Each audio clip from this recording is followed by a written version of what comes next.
Welcome to Workhorse Wrestling Network. This is your boy ALW, and this is Aftermath of Dynamite, our short weekly review of Dynamite, AEW Dynamite. Last night's Dynamite was May 29th.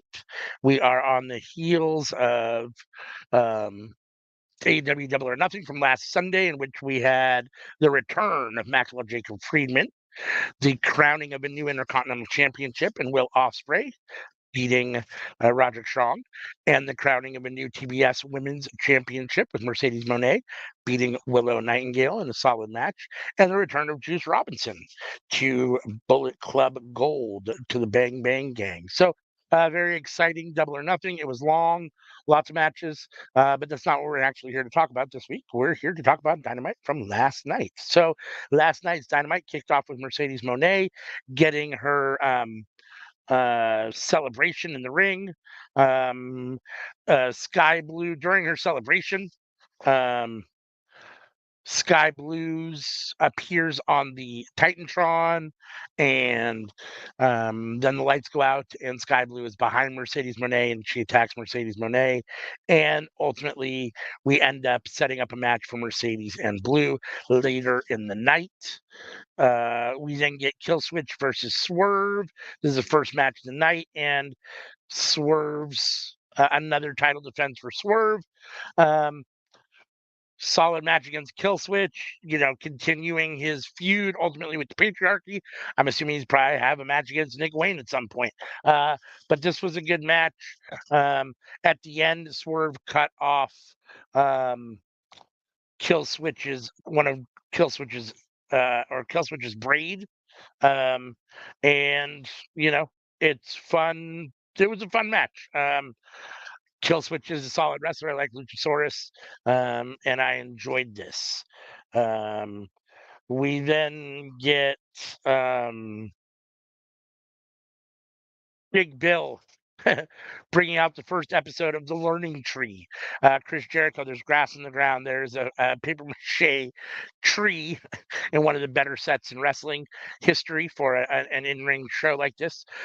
Jericho's out, Big Bill's out. They're talking. Ultimately, Brian Keith comes out, and Brian Keith is going to be under the Learning Tree as well for a little bit, it looks like. And then Hook comes out. Hook gets stopped before he makes it to the ring. Hook starts to attack some of the security guards. Samoa Joe comes out, settles Hook down, talks to Hook, and Hook and Joe disappear into the back. We'll see what that looks like. That's basically the end of Jericho's TV show and thing. Then we get Moxley taking on Rocky Romero in an IWGP Championship Eliminator match. This is 2 weeks in a row that John Moxley's gotten the win. He beat Takeshita. I'm sorry, uh, 2 matches in a row, I guess. He beat Takeshita at Double or Nothing in another qualifier. So not only can't we get a challenger for Mox at Forbidden Door, but we can't even get anyone to beat him in a qualifier match. So we'll end up seeing who his opponent's going to be at Forbidden Door. As of now, we do not know. Um, Rocky takes, like I said, Rocky took the loss here in a solid match. Moxley gets the win. Um, we then have Don Callis. Um, calling out Orange Cassidy. He says that he has a contract for Orange Cassidy. Orange Cassidy ultimately rips it up. That brings out Stokely and Statlander. Stokely and Statlander run down. Statlander runs down.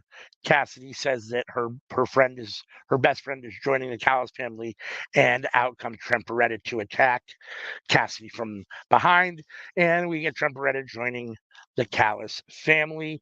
I'm assuming Chris Statlander's probably not too far behind. I don't know what this means for Stokely. We'll have to see if Stokely ends up being a part of the Callis family. That seems a little odd. But Trent Beretta has now made, not that he wasn't already, but now he's officially part of the Callis family and the full-fledged heel, which I guess he'd already been with his work against Shock and Orange Cassidy so far, but this just further solidifies it. So adding another solid wrestler to the Callis family is a loaded faction. We then had Mercedes Moné take on Sky Blue in her first televised AEW match. Um, and let's see.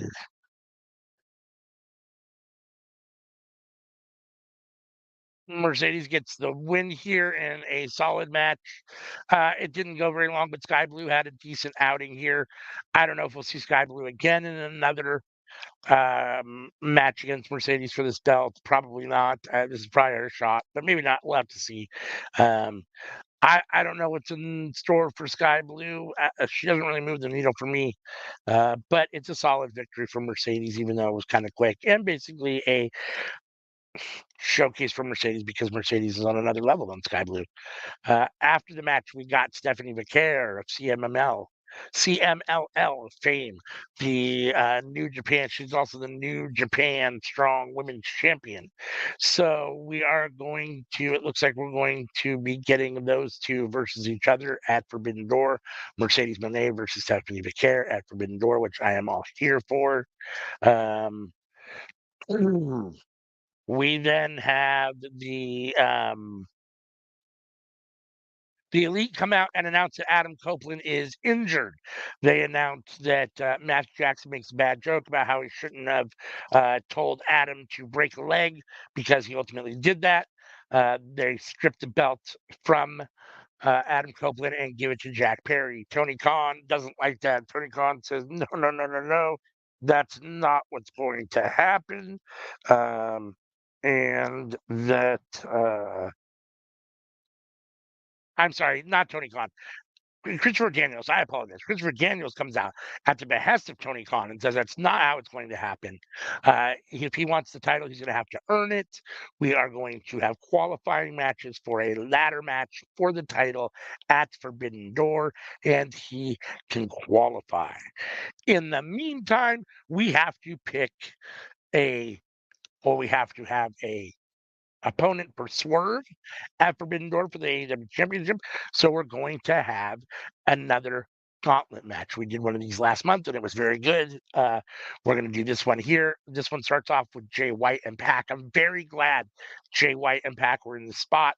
Both these guys had really good showings. This is how I wanted them to present Jay White as a main event superstar. I really like this here. This gauntlet match was probably one of the best AEW Dynamite matches I've seen on Dynamite, just in my 5 years of watching it. I really, really, really enjoyed this. This had all the big name stars. It had a couple big name stars that I wasn't familiar with.